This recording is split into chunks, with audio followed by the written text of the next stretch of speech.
Welcome to my channel, Jesus Marvel Ministries, Bible Study. దయచేసి ఈ యొక్క ఉదయకాల సంబంధు ప్రియమైన వారలారా, దేవుని యొక్క వాక్య భాగాన్ని మనం చూస్తూ వచ్చినట్లయితే, ద్వీపములారా నా ఎదుట మౌనముగా ఉండుడి, జనములారా నూతన బలము పొందుడి అని రాయబడతా వచ్చింది. దేవుని యొక్క పరిశుద్ధమైనటువంటి భాగాన్ని మనం చూస్తూ వచ్చినప్పుడు,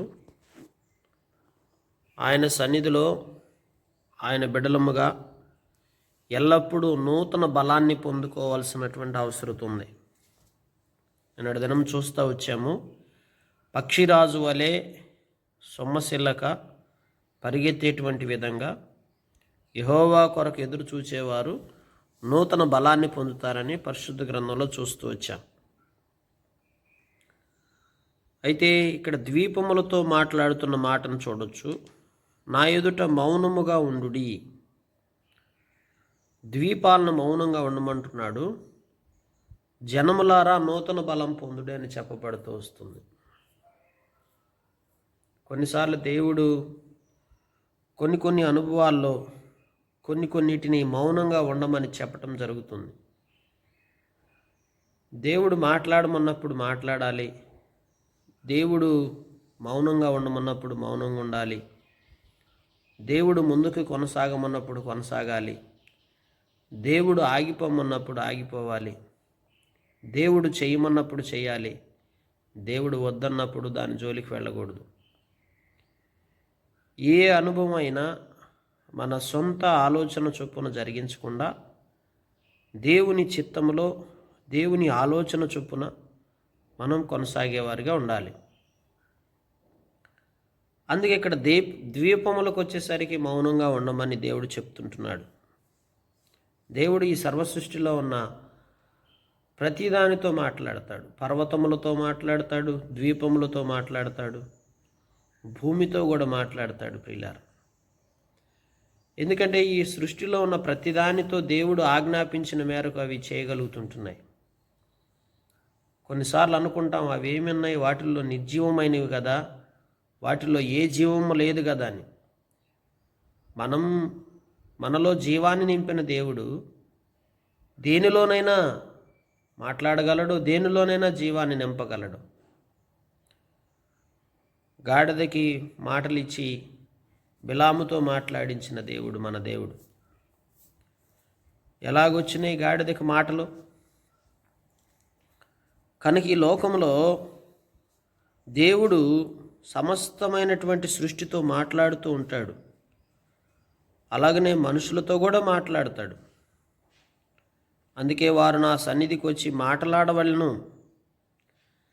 దేవుని సన్నిధికి వచ్చి మనం మౌనంగా ఉండకూడదు, కానీ మనల్ని మాట్లాడమంటున్నాడు. వ్యాజ్యము తీర్చుకొనుటకు మనం కూడుకొందుము రండి. వ్యాజ్యములు ఎక్కువైపోయిన ఈ దినాల్లో ప్రియులారా. వ్యాజ్యము అంటే ఏంది? గొడవలు, తగాదాలు, ఇలాంటి వాటిని పరిష్కరించుకోవడానికి, ఇలాంటి వ్యాజ్యాల నుంచి మనం దూరంగా ఉండటానికి మొదట ఎంత ప్రయత్నించినప్పటికీ ఎన్నో రకాలైనటువంటి వ్యాజ్యాలు మన జీవితంలో వస్తుంటున్నాయి. మోషే గారి కాలంలో వ్యాజ్యాలు తీర్చడానికే రోజంతా సరిపోయేదని బైబిల్లో మనం చూస్తుంటున్నామండి. దైవజనుడు, దేవుడు ఏర్పరచుకున్న వ్యక్తి, కానీ మనుషుల యొక్క వ్యాజ్యాలు తీర్చడం ఆయనకి సరిపోతూ ఉంది. మనుషుల యొక్క వ్యాజ్యాలు తీర్చకపోతే కూడా సమస్యలు ఎక్కువ పెరిగిపోతాయి. అందుకని అభ్యంతరాలు రాక తప్పవు, కానీ ఎవరి వలన అభ్యంతరం వస్తుందో వానికి శ్రమ. అంటే మనుషులంగా అభ్యంతరాలు లేని జీవితం ఎక్కడ ఉండదు, వ్యాజ్యాలు లేకుండా ఎక్కడ ఉండవు. ఎక్కడో చోట ఏదో ఒక వ్యాజ్యాలు, ఏదో ఒక అభ్యంతరాలు వస్తూనే ఉంటాయి. అయితే అభ్యంతరాలు రాకుండా చూసుకోవాల్సిన బాధ్యత ప్రభు మన మీద ఉంచాడు. ఏదైనా వాద్యం మన మధ్య ఏర్పడినప్పుడు దాన్ని తీర్చుకొనటానికి దేవుని పాదాల చెంతకు వచ్చి దేవుని సన్నిధిలో ప్రార్థనాపూర్వకంగా ప్రతి వాద్యమును మనం దేవుని సన్నిధిలో కనిపెట్టి ప్రభువు దగ్గర మనం తీర్చుకున్నట్లయితే ప్రభువు మనల్ని దీవించే దేవుడై ఉంటాడు. అందుకనే తన ప్రవర్తన అంతటిలో నీతిని జరిగించు దాన్ని తూర్పు నుండి రేపి పిలిచిన వాడెవడు? కనుక మన ప్రవర్తన అంతటిలో నీతిని జరిగించాలని దేవుడు కోరుకుంటున్నాడు. ఏది మన స్వనీతి కాదు. అందరికీ స్వనీతి ఉంది. స్వనీతి ఎలాంటిదంటే మురికి గుడ్డలతో సమానమైంది. మన స్వనీతి మనకేం చెప్తుందంటే మనం నీతిమంతులం అని చెప్తుంది. కానీ దేవుని నీతిని వెతికేవారుగాను, దేవుని నీతిని జరిగించేవారుగాను తూర్పు నుండి రేపి పిలిచిన వాడెవడు? ఆయన అతనికి జనములను అప్పగించుచున్నాడు, రాజులను లోబరుచున్నాడు. కనుక జనాలను అప్పగించేది దేవుడే, రాజులను సహా లోబరిచేటట్టు చేసేది దేవుడే. ధూళివలే వారిని వారి ఖడ్గమునకు అప్పగించుచున్నాడు. ఎగిరిపోవు పొట్టువలే అతని ఇంటికి వారిని అప్పగించుచున్నాడు. దేని వాక్యంలో మనం చూడొచ్చు, మనుషులను ధూళివలే ఖడ్గమునకు అప్పగించున్నాడు, ఎగిరిపోవు పొట్టువలే వింటికి అప్పగించున్నాడు. అతడు వారిని తరుముచున్నాడు. కనుక మనల్ని అప్పగించే దేవుడు, మనల్ని తరిమేటువంటి దేవుడు తాను ఇంతకుముందు వెళ్ళిన త్రోవనే సురక్షితంగా దాటిపోవచ్చున్నాడు. కనుక దేవుని బిడ్డలారా, మనం ఇంతకుముందు వెళ్ళినటువంటి త్రోవనే సురక్షితంగా దాటిపోవచ్చున్నాము. ఎవడు దీన్ని ఆలోచించి జరిగించనో ఆది నుండి మానవ వంశములను పిలిచిన వాడనని యెహోవాను నేనే. ఈ సర్వసృష్టిలో ఆది నుండి మానవ వంశాలన్నిటినీ పిలిచిన వాడు ఎవరంటే సర్వసృష్టికర్త అయినటువంటి దేవుడే. లోకంలో ఎన్నో రకాల వంశాలు ఉన్నాయి, ఎన్నో రకాలైనటువంటి తారతమ్యాలు, వ్యత్యాసాలు ఉన్నాయి ఈ సృష్టిలో. అయితే వీటన్నిటినీ పిలిచి అనేక వంశాలు, మానవ వంశాలను ఏర్పరిచింది ఎవరండి? యేసుక్రీస్తు ప్రభువారు యూదా జాతిలో జన్మిస్తూ వచ్చారు. మెల్కీసెదెకు క్రమము చొప్పున యూదా జాతిలో జన్మిస్తూ వచ్చుంటున్నారు ప్రభు అయిన యేసుక్రీస్తు వారు. కనుక అటు రీతిగా చాలా రకాలైనటువంటి వంశాలను, జాతులను, ఆయా రకాలైన భాషలలో దేవుడే ఏర్పరిచింది. భాషలు ఏర్పరిచింది ఎవరు? భాషలను తారుమారు చేశాడు బాబేలు గోపురం దగ్గర. లేకపోతే మనకి ఇన్ని భాషలు ఉండేవి కాదు. ప్రపంచం అంతా ఒకటే భాష మాట్లాడుకునేటట్టయితే ఇంకా బాగుండేది. ఈ భాషలేంటి? రాష్ట్రం మారితే భాష మారిపోతుంది. దేశాల్లో భాషలు ఎన్నో ఉన్నాయి. వేలాది భాషలను ఈ ప్రపంచంలో దేవుడు అనుమతింపజేస్తూ వచ్చాడు. భాషలను తారుమారు చేసి భాషలను వేరు చేసింది కూడా దేవుడే. ఒకే భాషలో మాట్లాడేవారి ఉంటే మనకు మంచిది కాదనుకున్న దేవుడు భాషలను వేరు చేస్తూ వచ్చాడు. వంశాలు వేరవుతూ వచ్చినాయి. ఆయా రీతులుగా, ఆయా రకాలైనటువంటి ఆయా రీతిగా మరి మార్చబడతా వచ్చింది. కనుక పరిశుద్ధుడైన దేవుడు నేను మొదటివాడను కడపటి వారితోనూ ఉండువాడనని రాయబడతా వచ్చింది.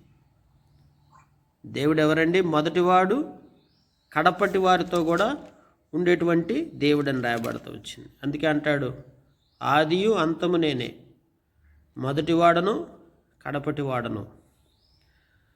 కనుక దేవుడు ప్రారంభం నుంచి ఉన్నాడు, అంతం వరకు ఆయన కొనసాగించబడతా వస్తాడు. ద్వీపములు చూచి దిగులు పడుచున్న భూదిగంతములు వణుకుచున్నవి, జనులు వచ్చి చేరుచున్నారు. కనుక ద్వీపములను మౌనంగా ఉండమని చెప్పిన దేవుడు ద్వీపాలు భూదిగంతముల వరకు చూసి వణికిపోతుంటున్నాయి అంటండి. వారు ఒకరినొకడు సహాయం చేసుకుందరు, ధైర్యం వహించమని ఒకరితో ఒకడు చెప్పుకుందరు.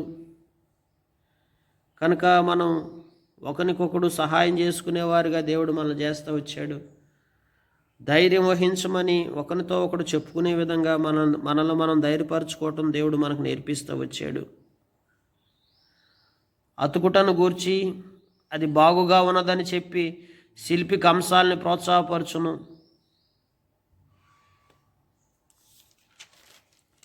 అని చెప్పబడుతూ వస్తుంది. దేవుని వాక్యంలో మనం చూస్తూ వస్తుంటున్నప్పుడు సుత్తితో నునుపు చేయువాడు దాగలి మీద కొట్టువాడిని ప్రోత్సాహపరచును, విగ్రహము కదలకుండా పనివాడు మేకులతో దాన్ని బిగించును. కనుక శిల్పి కంసాల్ని ప్రోత్సాహపరుస్తాడు, సుత్తితో నునుపు చేయవాడు దాగలి మీద కొట్టువాడిని ప్రోత్సాహపరుస్తాడు, విగ్రహము కదలకుండా పనివాడు మేకులతో దాన్ని బిగించునని రాయబడతా వచ్చింది. కనుక ఇక్కడ దేవుని వాక్యంలో చూస్తే ఇన్ని రకాలుగా మానవులు ఒకరినొకరు సహాయం చేసుకుంటున్న విధానాన్ని వర్ణిస్తుంటున్నాడు. ఒక శిల్పి కంసాలని ప్రోత్సాహపరుస్తుంటున్నాడు, నునుపు చేయవాడు దాగలివాడిని ప్రోత్సాహపరుస్తుంటున్నాడు. ఈ రీతిగా ఒకరికొకరు ఏం చేస్తుంటున్నారు? ప్రోత్సాహాన్ని, సహాయాన్ని మానవులమైన మనం ఒకరికొకరు అందించుకుంటున్నాం, ఒకరితో ఒకరు ధైర్యాన్ని చెప్పుకుంటున్నాం. అటు రీతిగా దేవుడు సృజించినటువంటి సృష్టిలో మనుషులమైన మనం ఒకరి ఎడల ఒకరు ఇటు రీతిగా మనం జీవనాన్ని కొనసాగిస్తుంటున్నాం.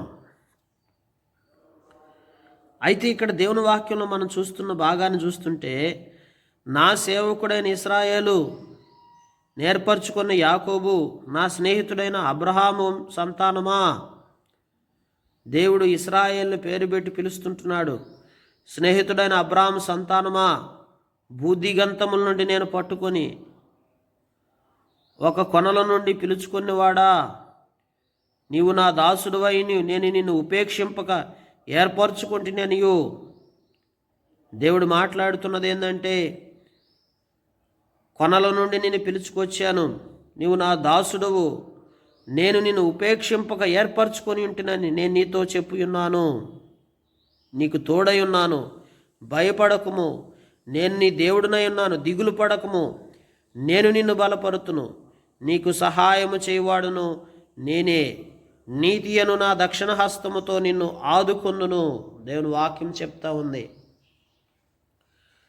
సేవకుడైన ఇశ్రాయేలు, స్నేహితుడైన అబ్రహాము, మీ అందరికీ నేను చెప్తున్నది ఏంటంటే, భూదిగంతముల నుండి నేను పిలిచిన వాడని నేనే మిమ్మల్ని పిలిచాను.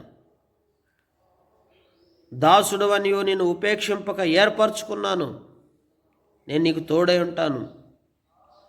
భయపడకము, నీ దేవుడినై ఉన్నాను, దిగులు పడకము, నేను నిన్ను బలపరుతును, నీకు సహాయం చేయవాడని నేనే, నీతి అను నా దక్షిణ హస్తముతో నిన్ను ఆదుకుంటాను అంటున్నాడు. ప్రియులారా, సర్వశక్తిమంతుడైన దేవుడు, సర్వ సృష్టికర్త అయిన దేవుడు మనల్ని భూదిగంతముల నుండి పిలుచుకున్నాడు, ఏర్పరచుకున్నాడు ఆయన పని కొరకు, ఆయన కొరకు. అయితే ఆయన అంటున్నాడు, నేను నీకు సహాయం చేస్తాను, నేను నీకు తోడుగా ఉంటాను, దిగులు పడొద్దు, నేను నిన్ను బలపరుస్తాను, నీతి అను దక్షిణ హస్తముతో నిన్ను ఆదుకుంటానని చెప్పి నీ మీద కోపపడు వారందరూ సిగ్గుపడి విస్మయం పొందుతారు, నీతో వాదించువారు మాయమై నాశించిపోతారని చెప్తుంటున్నాడండి. దేవుడు ఎవరితో అయితే తోడుగుంటాడో, దేవుడు ఎవరికైతే సహాయాన్ని అందిస్తాడో, దేవుడు ఎవరైతే ధైర్యపరుస్తూ వస్తాడో అది గొప్ప శ్రేష్టమైన అనుభవం. ఎవరైతే శత్రువులుగా మారతారో అలాంటి వారిని సిగ్గుపడేటట్టు చేస్తాడు, కోప్పడే వారిని విస్మయం పొందేటట్టు చేస్తాడు. నీతో కలహించు వారిని నువ్వు వెతుకుదువు కానీ వారిని కనుగొనలేకపోదురు, నీతో యుద్ధము చేయవారు మాయమైపోదురు, అబావులగుదురు. దేవుని వాక్యంలో చూడండి, కలహించే వారిని వెతికినా దొరకరంట పిల్లారు, యుద్ధం చేయవారు మాయమైపోతారు. దేవుని వాగ్దానాలు చూడండి, ఎంత చక్కటి వాగ్దానాలు దేవుడు మనకి ఇస్తుంటున్నాడో. కనుక ఆయన బిడ్డలమైన మన జీవితాల్లో ప్రియమైన వారులారా, ఈ యొక్క ఉదయకాల సంబంధం మనం గమనిస్తూ వచ్చినట్లయితే, ఈ సమస్త సృష్టిని ఆయనే కలగజేసి ఆయనే మనకి నూతనమైన బలాన్ని అందించే దేవుడు. మనుషులంగా మానవ రీతిగా మనం ఒకరినొకరు ధైర్యపరుచుకొని మనం ఒకరికొకరు ఎంత సహాయం చేసుకున్నా చివరికి దేవుడు మాత్రమే సమస్తమును కలగజేసిన దేవుడు, దేవుడు మాత్రమే మనల్ని ఆయన ఏర్పాటులోకి తీసుకొచ్చి ఉన్నాడు. ఆయన సహాయం చేసి ఆయన తోడుగా ఉండి ఆయన మనల్ని బలపరిచేటువంటి దేవుడు ప్రియులారా. అందుకే పరిశుద్ధ గ్రంథంలో నీ దేవుడైన యెహోవా నాకు నేనే భయపడకము, నేను నీకు సహాయం చేసేదనని చెప్పాను, చెప్పుచూ నీ కుడి చేతిని పట్టుకొనుచున్నాను. దేవుడు దక్షిణ హస్తముతో మన కుడి చేతిని పట్టుకొని మనకు సహాయం చేసి మనల్ని బలపరిచే దేవుడు. దేవుని వాక్యంలో మనం చూస్తూ ఉంటే, పురుగు వంటి యాకోబు, స్వల్ప జనమగు ఇశ్రాయేలు, భయపడకుడి, నేను నీకు సహాయం చేయుచున్నాను అని యెహోవా సెలవిచ్చున్నాడు. నీ విమోచకుడు ఇశ్రాయేలు పరిశుద్ధ దేవుడే. కనుక ఇందాక నా సేవకుడైన ఇశ్రాయేలు అని పిలిచిన దేవుడు ఇక్కడికి వచ్చేసరికి పురుగు వంటి యాకోబు అంటున్నాడు. మనందరం ఎట్లాంటి వారం? పురుగులు వంటి వారం. కనుక స్వల్ప జనమగు ఇశ్రాయేలు అంటున్నాడు. కొద్ది జనముగా ఉన్న ఇశ్రాయేలు, భయపడ మాకు, నేను నీకు సహాయం చేస్తానని దేవుడు సెలవిస్తుంటున్నాడు. నీ విమోచకుడు ఇశ్రాయేలు పరిశుద్ధ దేవుడే. కక్కులు పెట్టబడి పదును గల క్రొత్తదైన నురిపిడి మ్రానుగా నిన్ను నియమించి ఉన్నాను. నీవు పర్వతములను నూర్చుదువు, వాటిని పొడి చేయుదువు, కొండలను పొట్టువలే చేయుదువు. నీవు వాటిని గాలించగా గాలి వాటిని కొనిపోవును. ఒక క్రొత్తదైన నురిపిడి మ్రానుగా చేస్తానంటున్నాడు. పర్వతములను నూర్చుదామని చెప్తుంటున్నాడు. కొండలను పొట్టువలే చేస్తామంటున్నాడు. గాలించగా గాలి వాటిని కొనిపోవును, సుడిగాలి వాటిని చెదరగొట్టును. నీవు యెహోవాను బట్టి సంతోషించదవని దేవుని వాక్యం చూస్తుంటున్నాం. కనుక ప్రియమైన వారలారా, ఉదయకాల సంబంధం మన యొక్క నూతన బలము దేనిలో ఉందో తెలుసా? మనం ఎలాగా బలాన్ని పొందుకుంటామంటే, దేవుడు మనల్ని బలపరుచుకుంటూ వస్తాడు. ఒక కంసాలి అతని దగ్గరున్న వ్యక్తిని ప్రోత్సాహపరిచి అతనికి ఎట్లాగ సహాయం చేస్తుంటున్నాడో అలాగూ కాదు, దేవుని యొక్క సహాయం ఎంతో గొప్పది. ఒకరినొకడు మనుషులు ఎట్లాగ ధైర్యపరుచుకుంటున్నారో అలాగా ఒకరినొకరు ఎట్లా సహాయం చేసుకుంటున్నారో, మనుషు రీతిగా అందించబడే సహాయం కాదు, మనుషు రీతిగా అందించబడుతున్న ప్రోత్సాహం కాదు. దేవుడు చూడండి ఎట్లాంటి ప్రోత్సాహాన్ని ఆయన బిడ్డలైన వారికి ఇస్తుంటున్నాడో, ఆయన పిల్లలకు ఏ విధంగా సహాయం చేస్తానని చెప్తుంటున్నాడో, అంత గొప్ప దేవుడు మన పట్ల సహాయం చేయటానికి, మనల్ని ప్రోత్సాహపరచడానికి, మనల్ని బలపరచడానికి ఆయన చెప్తున్న మాటలను చూస్తుంటున్నప్పుడు మన జీవితంలో ఎంతగా ధైర్యపరచబడాలో దేవుని వాక్యం చూస్తుంటున్నాం. కనుక దేవుని బిడ్డలారా, మనం ఎప్పటికీ భయపడకూడదు. కొంతమంది కొన్ని జీవితాల్లో ఎప్పుడు భయంగా ఉంటుంటారు కదండి, భయపడతాం. కనుక ఏ విషయంలో కూడా మనం భయపడకూడదండి. దేవుడు మనల్ని భయపడే విధంగా చేయలేదు. ఆయన మన ధైర్యంతో ఉండమంటున్నాడు. ఆయన మనకు సహాయం చేయడానికి సిద్ధంగా ఉన్నానని తన వాక్యము ద్వారా మనతో మాట్లాడుతుంటున్నాడు. అందుకే దేవుని బిడ్డలైనటువంటి వారు దేవుని వాక్యంలో చూస్తుంటే, ఇశ్రాయేలు పరిశుద్ధ దేవుని బట్టి అతిశయపడదువు, సంతోషించదువు. దేవుని బట్టి మనం ఎప్పుడు సంతోషించాలి, అతిశయించాలి. దీనదరిద్రులు నీళ్లు వెతుకుచున్నారు, నీళ్లు దొరకక వారి నాలుక దప్పిచేత ఎండిపోవచ్చున్నది. యెహోవాను నేను వారికి ఉత్తరం ఇచ్చేదను, ఇశ్రాయేలు దేవుడునైన నేను వారిని విడనాడను. దేవుని వాక్యంలో మనం చూసినట్లయితే, ఇశ్రాయేలు దేవుడైన ఆయన మనల్ని విడనాడడు. జనులు చూచి యెహోవా హస్తము ఈ కార్యం చేసినని, ఇశ్రాయేలు పరిశుద్ధ దేవుడు దీన్ని కలగజేసినని తెలుసుకొని మనస్కరించి స్పష్టముగా గ్రహించినట్లు, చూడండి, దేవుడే ఈ కార్యాన్ని చేశాడని చెప్పుకునే విధంగా నేను చేస్తానని చెప్పి దేవుని వాక్యంలో మనం చూస్తుంటున్నామండి.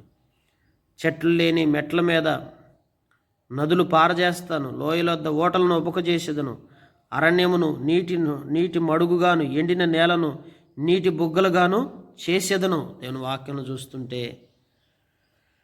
చెట్లు లేని చోట మెట్ల మీద నదులను పారజేస్తా, లోయల మధ్య ఓటలను ఉపకజేస్తా, అరణ్యమును నీటి మడుగ్గా, ఎండిన నేలను నీటి బుగ్గలుగా చేస్తానంటున్నాడు. చూడండి, ఎంత అసాధ్యం కాని పనులు ఇవి. లోయల్లో ఎక్కడైనా ఓటలు వస్తాయా? చెట్లు లేని మెట్ల మీద నదులు పారతాయా? అరణ్యంలో నీటి మడుగులు వస్తాయా? ఎండిన నేలన నీటి బుగ్గలు ఎక్కడి నుంచి వస్తాయి? దేవుడు కార్యం చేస్తే ఎక్కడైతే ఏదైతే లేవనుకుంటున్నావో, ఏదైతే జరగవనుకుంటున్నామో వాటినే దేవుడు జరిగేటట్టుగా ఆత్మీయంగా మార్చేసేస్తానని దేవుడు మనకి ఈ రోజున మనల్ని ధైర్యాన్ని నింపుతున్నాడు. దేవుని బిడ్డలారా, చాలా విషయాల్లో మనం భయపడుతుంటాం. మన భయాందోళన తొలగించి దేవుడు మన పట్ల అద్భుతమైన కార్యాలు చేస్తానని ఈ రోజున మనతో మాట్లాడుతుంటున్నాడు. కనుక పరిశుద్ధ గ్రంథంలో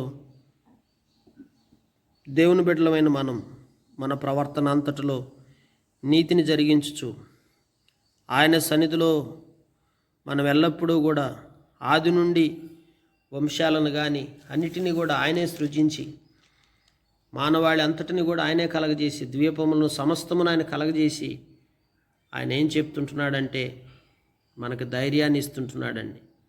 లోకంలో ఒక మనిషి మరొక మనిషికి ఇచ్చే ధైర్యం లాంటిది కాదు, ఒక మనిషి మరొక మనిషికి ఇచ్చే ప్రోత్సాహం లాంటిది కాదు. దేవుడిచ్చే ధైర్యం, దేవుడిచ్చే ప్రోత్సాహం ఎంతో గొప్పది. ప్రియమైన వారలారా, పరిశుద్ధ గ్రంథంలో ఈ భాగాన్ని మనం చూస్తుంటున్నప్పుడు దేవుని సహాయం కొరకు వేడుకుందాం. అయితే దేవుని బిడ్డలైనటువంటి వారికి దేవుడు ఈ రోజున సెలవిస్తున్నది ఏంటంటే, భయపడొద్దు. ఏ విషయాల్లో కూడా మీరు భయపడొద్దు. 2-3 చోట్ల చెప్పబడుతూ వచ్చింది. 13వ వచనంలో భయపడకమని చెప్పాడు. 14వ వచనంలో భయపడకుడి అని చెప్తూ వస్తుంటున్నాడు. దేవుని వాక్యంలో మనం చూస్తుంటే ప్రియులారా, కనుక మనం స్వల్ప జనం, పురుగు లాంటి మనం అనేక మార్లు మనం ఎన్నో విషయాలను బట్టి భయపడుతూ ఉంటాం. కానీ దేవుడు అంటున్నాడు, భయపడొద్దు, నేను కార్యం చేస్తాను, నేను మిమ్మల్ని ఆశీర్వదిస్తాను. ఈ ఉదయకాల సమయంలో ఎవరైనా మీ వ్యక్తిగత జీవితాల్లో దేవుడి కార్యాల కొరకు ఎదురు చూస్తూ భయపడతా ఉన్నట్టయితే ప్రభు పాదాల చెంతకు రండి. తప్పకుండా మీ భయాన్ని తొలగించి మిమ్మల్ని ఆశీర్వాదకరంగా చేయబోతుంటున్నాడు దేవుడు. తప్పక దేవుడు మిమ్మల్ని అన్ని విధాలుగా బలపరుచుకుంటూ వస్తాడు. ఏవైతే మీ జీవితంలో లేవని మీరు తలస్తుంటున్నారో, ఏవైతే జరగవనుకుంటున్నారో అట్లాంటి వాటిని దేవుడు జరిగించడం ప్రారంభిస్తాడు. తప్పక దేవుడు దీవించి ఆశీర్వాదకరంగా చేసి మనల్ని బలపరుచుకుంటూ వస్తాడు. అటు రీతిగా దేవుడి మాటలు దీవించి మన గ్రహింపులో తీసుకొచ్చి మనకు సహాయం చేసి మనల్ని బలపరచునుగాక. ప్రార్థన చేసుకుంటాం.